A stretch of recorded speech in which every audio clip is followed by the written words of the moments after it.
This morning, we are getting a closer look at how some of the big races may play out here in our state. From Attorney General to Secretary of State, our Devin Scillian joins us with results from our exclusive Local 4 News Detroit News poll. Good morning. With inflation sky high and gas prices roaring out of sight several months ago, many predicted a red wave in these upcoming midterm elections. But our new Local 4 Detroit News poll shows us that Governor Whitmer has a very comfortable lead right now over Republican Tudor Dixon. And as we dig deeper into the numbers, we find that the GOP hopefuls for Secretary of State and Attorney General are trailing too. There has been quite a war of words between Republican Matt DePerno and Attorney General Dana Nessel. It appears the words will only fly from a distance, as Nessel has refused to debate DePerno. But DePerno's toughest opponent right now may not be Nessel, but anonymity. He has 25% name ID. 70% of Republican voters don't know who Matt DePerno is. That's a tough hill to climb with 2 months before Election Day. But let's also take just a moment to note that Dana Nessel's name ID runs at 56%.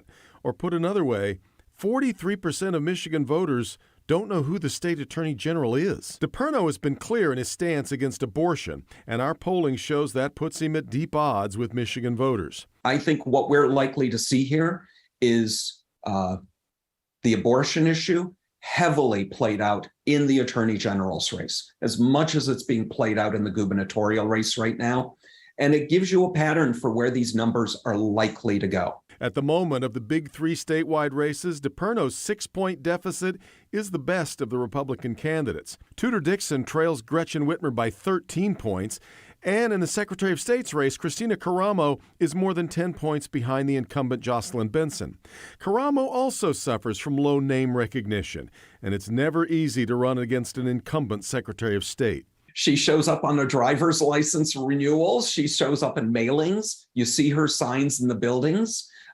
So it's Secretary of State has a natural advantage because people interact with that. Karamo and DePerno both have the hearty endorsement of former President Trump, and both dispute the 2020 election results.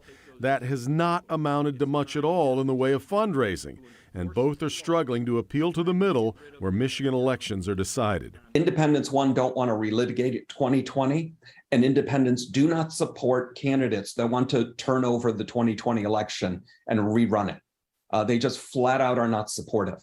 And if that's what they're talking about, and frankly, that is what they're talking about, it's not where voters are. Which takes us back to abortion. All 3 staunchly against it, and that's not where our poll shows voters are either. We saw what that meant in Kansas in August, and it's going to mean something similar in Michigan, and it's going to mean a whole lot of people coming to the polls.